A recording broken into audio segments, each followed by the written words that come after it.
Hello students, cytology पढ़ रहे थे अपन कोशिका विज्ञान, जिसमें पिछले दो वीडियो के अंदर प्रोकैरियोटिक और यूकैरियोटिक कोशिकाओं में अंतर वाले वीडियोस मैंने आपको सेंड किए थे।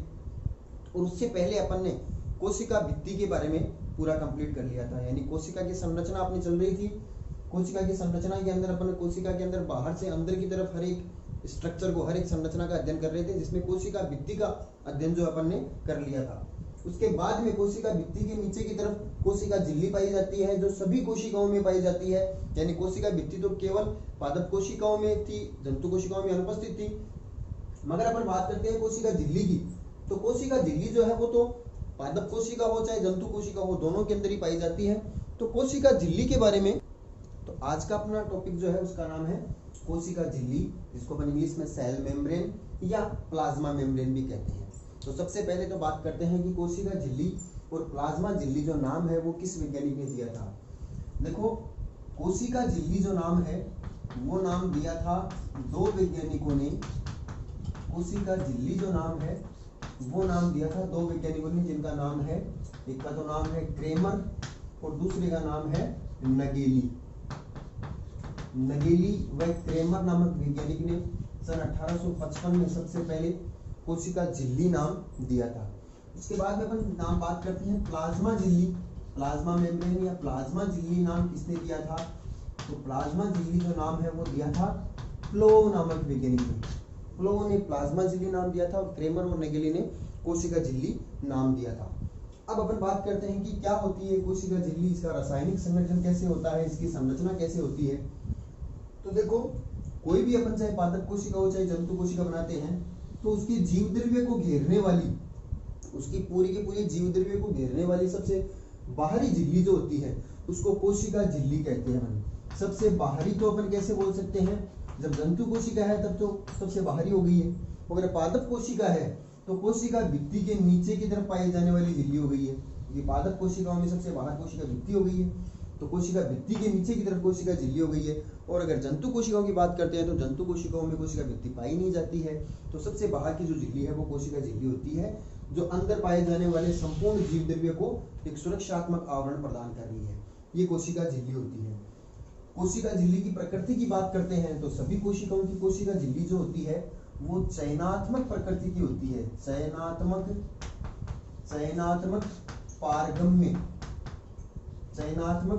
प्रकृति की होती है। चयनात्मक पारगम्य का मतलब ये होता है कि ये कोशिका झिल्ली जो होती है कोशिका के अंदर और बाहर विभिन्न पदार्थों का आदान प्रदान करने में भी मदद करती है। कुछ चयनित पदार्थों के अणुओं को कोशिका के अंदर आने के लिए भी रास्ता प्रदान करती है और अंदर से बाहर जाने के लिए भी रास्ता प्रदान करती है, मार्ग देती है। तो चयनात्मक पारगम्य के रूप में काम करती है। कोई भी अन्य पदार्थ जो कोशिका के लिए आवश्यक नहीं है उन पदार्थों को अंदर आने से रोकती है। कोई भी आवश्यक पदार्थ जो कोशिका के बाहर निकले उनको बाहर जाने से भी रोकती है। मगर चयन किए गए जिनकी आवश्यकता है उनको आने जाने के लिए रास्ता प्रदान करती है। तो चयनात्मक पारगम्य के रूप में कोशिका झिल्ली पाई जाती है। ये टॉपिक मैं आपको अलग से भी पढ़ाऊंगा। एक पारगम्यता के आधार पर कोशिका झिल्ली के 4 प्रकार होते हैं, उनमें से एक प्रकार है चयनात्मक पारगम्य, जो कोशिका झिल्ली का प्रकार होता है। फिलहाल अपन कोशिका झिल्ली की बात कर रहे हैं तो चयनात्मक पारगम्य प्रकृति की होती है। उसके बाद में अपन बात करते हैं रासायनिक संगठन।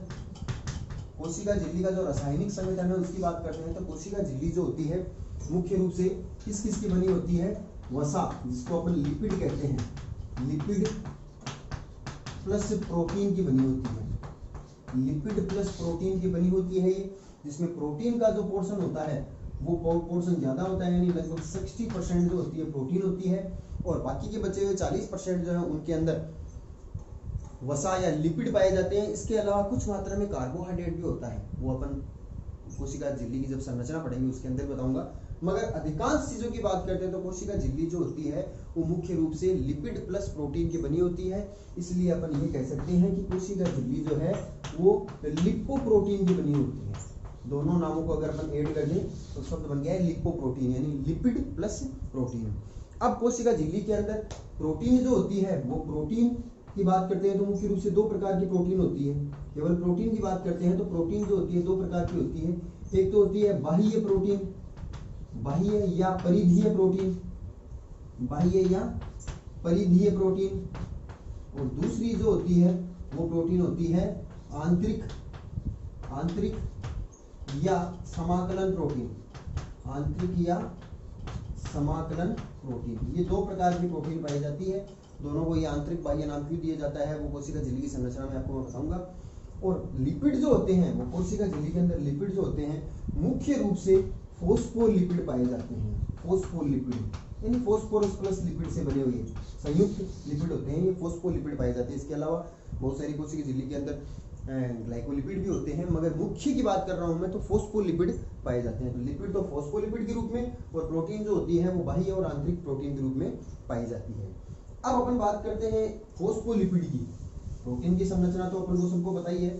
फोस्फोलिपिड जो है वो एक ध्रुवीय अणु होता है, यानी फोस्फोलिपिड का एक अणु जो होता है उसकी संरचना इस प्रकार से होती है। इसमें मुख्य रूप से दो भाग हैं। ये गोलाकार भाग जो होता है ये तो भाग कहलाता है इसका शीर्ष। किसकी संरचना है? एक फोस्फोलिपिड की संरचना बता रहा हूं मैं आपको। फोस्फोलिपिड का अणु, फोस्फोलिपिड का एक अणु जो होता है उसकी संरचना है। गोलाकार वाला जो ऊपर वाला भाग है ये भाग कहलाता है शीर्ष भाग, हेड वाला भाग, और नीचे वाला जो तंतुरूपी भाग होता है वो कहलाता है इसका पुच्छ भाग। ठीक है, पुच्छ भाग और शीर्ष भाग। शीर्ष भाग जो होता है वो जल रागी प्रवृत्ति का होता है, जल रागी यानी जल में घुलनशील प्रवृत्ति का होता है। और जो पुच्छ भाग जो नीचे वाला होता है ये जल विरागी यानी हाइड्रोफोबिक नेचर का होता है। जल विरागी यानी जल में अघुलनशील भाग होता है। तो फोस्फोलिपिड का एक अणु जो होता है वो उसका शीर्ष भाग जो गोलाकार भाग जो होता है वो तो जलरागी यानी हाइड्रोफिलिक प्रकृति का है, और जो पुच्छ भाग जो होता है वो जल विरागी यानी हाइड्रोफोबिक प्रकृति का है। इसलिए दोनों ही प्रकार की प्रकृति इसमें पाई जाती है। इसलिए अपन ये कह सकते हैं कि फोस्फोलिपिड का अणु जो होता है उसकी प्रकृति जो होती है वो ध्रुवीय प्रकृति होती है। ध्रुवीय प्रकृति के फोस्फोलिपिड कोशिका झिल्ली में पाए जाते हैं। क्लियर? अब अपन बात करते हैं कोशिका झिल्ली की संरचना। रासायनिक संगठन कर लिया, उसके बाद में बात करते हैं कोशिका झिल्ली की संरचना। संरचना यानी स्ट्रक्चर। अब देखो कोशिका झिल्ली की संरचना को समझाने के लिए अलग अलग वैज्ञानिकों ने अपने अलग अलग सिद्धांत दिए थे, अपने अलग अलग मत दिए थे, या अपन ये कहें कि अपने अलग अलग सिद्धांत या मत के अंदर कोशिका झिल्ली की संरचना को समझाने के लिए उन्होंने अपने अपने अलग अलग मॉडल प्रस्तुत किए थे, प्रारूप दिए थे। किसी वैज्ञानिक ने कोशिका झिल्ली का कैसा प्रारूप दिया, किसी ने कैसा प्रारूप दिया। तो ये कौन कौन से मॉडल हैं और उनमें से सबसे इंपॉर्टेंट जो महत्वपूर्ण जो सबसे सर्वमान्य प्रारूप जो कोशिका झिल्ली का है वो कैसे है। तो कोशिका झिल्ली की संरचना में मुख्य रूप से अपन को तीन प्रारूप पढ़ने हैं, तीन मत या तीन प्रारूप बोल सकते हैं। इसमें सबसे पहला सिद्धांत या मत या मॉडल जो है वो है अपना सैंडविच मॉडल। कोशिका झिल्ली का सैंडविच मॉडल संरचना के अंदर सबसे पहला मॉडल आता है सैंडविच मॉडल। दूसरा जो मॉडल है वो है अपना इकाई कला या इकाई झिल्ली बोल सकते हैं, इकाई झिल्ली या इकाई कला मॉडल। और तीसरा जो सबसे सर्वमान्य सबसे महत्वपूर्ण मॉडल है कोशिका झिल्ली का वो है तरल मोजेक मॉडल। मॉडल को आप हिंदी में प्रारूप भी बोल सकते हो, तरल मोजेक प्रारूप या तरल मोजेक मॉडल। तो देखो कंपटीशन एग्जामों के अंदर जो छोटे क्वेश्चन पूछे जाते हैं सबसे पहले तो यही पूछ लिए जाते हैं कि ये मॉडल जो है कोशिका झिल्ली के ये किस किस वैज्ञानिक ने दिए थे, यानी कौन सा मॉडल किस वैज्ञानिक ने प्रस्तुत किया था। तो तीनों को अपन पहले तो तीनों के वैज्ञानिकों के नाम देख लेते हैं, फिर एक एक के बारे में अपन अध्ययन करते हैं। तो कोशिका झिल्ली का सैंडविच मॉडल जो है वो दिया था दो वैज्ञानिकों ने, जिनका नाम है, एक का तो नाम है डेनियली और दूसरा का नाम है डेविसन। डेनियली और डेविसन नामक वैज्ञानिक ने कोशिका झिल्ली का सैंडविच मॉडल प्रस्तुत किया था। उसके बाद में इकाई झिल्ली मॉडल जो है वो दिया था रॉबर्टसन नामक वैज्ञानिक ने। रॉबर्टसन नामक वैज्ञानिक ने कोशिका झिल्ली का इकाई झिल्ली मॉडल प्रस्तुत किया था। और तरल मोजेक प्रारूप जो सबसे इंपॉर्टेंट है, सबसे ज्यादा सर्वमान्य मॉडल है, ये दिया था दो वैज्ञानिकों ने, जिनका नाम है, एक का तो नाम है सिंगर और दूसरा का नाम है निकोलसन। सिंगर व निकोलसन नामक वैज्ञानिकों ने कोशिका झिल्ली का तरल मोजेक प्रारूप प्रस्तुत किया था।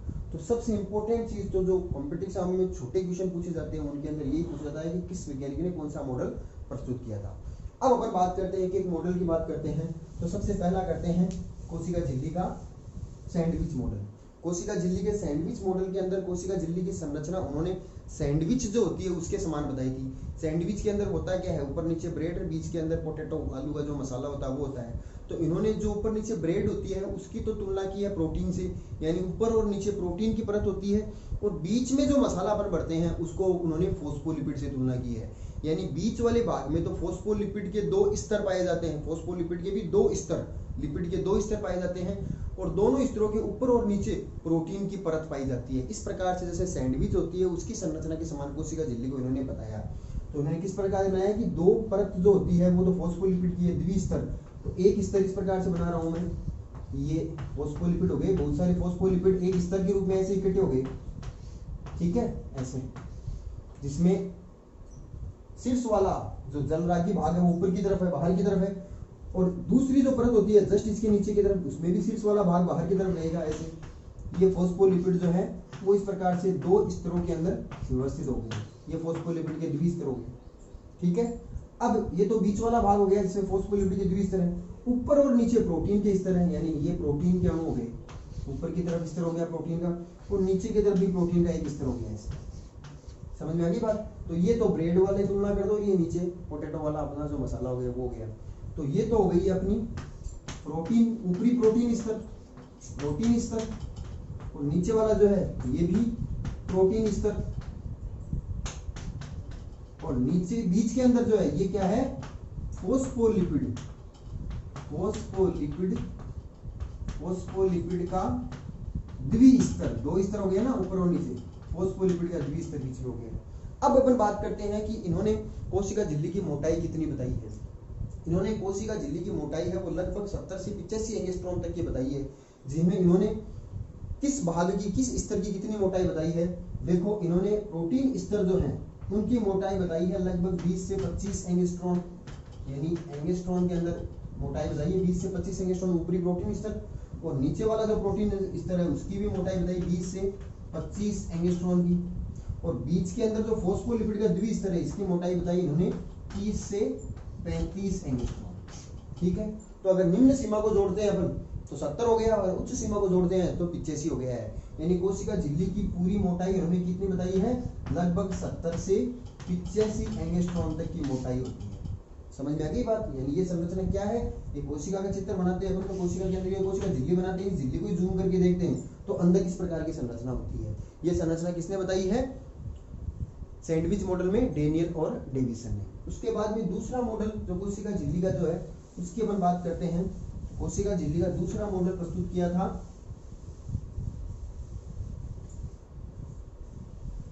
रॉबर्टसन ने, और उस मॉडल का नाम क्या है अपना, इकाई झिल्ली, इकाई झिल्ली, इकाई झिल्ली या इकाई कला बोल सकते हैं, इकाई कला या इकाई झिल्ली मॉडल।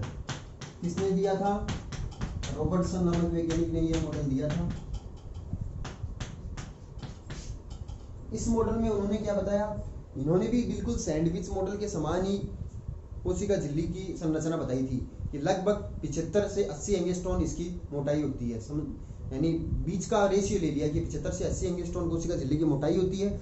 मगर इकाई कला मॉडल में इन्होंने क्या चीज बताई है कि इन्होंने ये बताई है कि ये कोशिका जो होती है उसके अंदर कोशिका झिल्ली की जो संरचना होती है वैसे ही इसके अंदर पाए जाने वाले अन्य कोशिकांग जितने भी है, जैसे माइटोकॉन्ड्रिया है, माइटोकॉन्ड्रिया की भी झिल्ली है, अगर पादप कोशिका है तो हरित कवक है, हरित कवक की चारों तरफ भी झिल्ली है, ठीक है। अपन बात करते हैं अंतःप्रतिवी जालिका, तो अंतःप्रतिवी जालिका के अंदर भी इस प्रकार की झिल्ली होती है। तो जितनी भी झिल्ली युक्त कोशिकांग जो होते हैं उन झिल्ली युक्त कोशिकांगों की झिल्ली की संरचना और कोशिका झिल्ली की संरचना सबकी समान होती है। तो एक यूनिट हो गई है, एक इकाई हो गई है, यानी बहुत सारी चीजें बिल्कुल समान बना रही है संरचना को। तो इन्होंने इकाई झिल्ली का मतलब ये बताया कि एक यूनिट है ये, जिसमें जैसे कोशिका झिल्ली की संरचना होती है 75 से 80 एंगस्ट्रॉम की, वैसे ही माइटोकॉन्ड्रिया है, हरित लवक है, इसके अलावा गोल्जी काय है, अंतःप्रतिवी जालिका, इन सब की झिल्लियां भी बिल्कुल इतनी मोटाई की और ऐसी संरचनात्मक होती है। इसलिए इन्होंने जो मॉडल है उसका नाम इकाई यूनिट नाम दे दिया कि पूरी की पूरी सभी झिल्लियों की संरचना इसी प्रकार की होती है, ठीक है। अब कोशिका झिल्ली जो है उसके अंदर सबसे सर्वमान्य मॉडल प्रस्तुत किया गया वह है कोशिका झिल्ली का तरल मोजेक प्रारूप, जो सिंगर और निकोलसन नामक वैज्ञानिक ने प्रस्तुत किया था।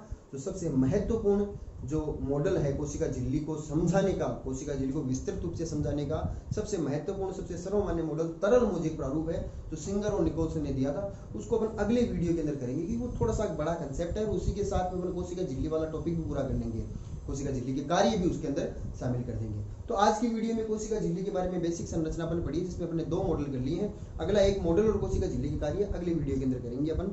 Thank you.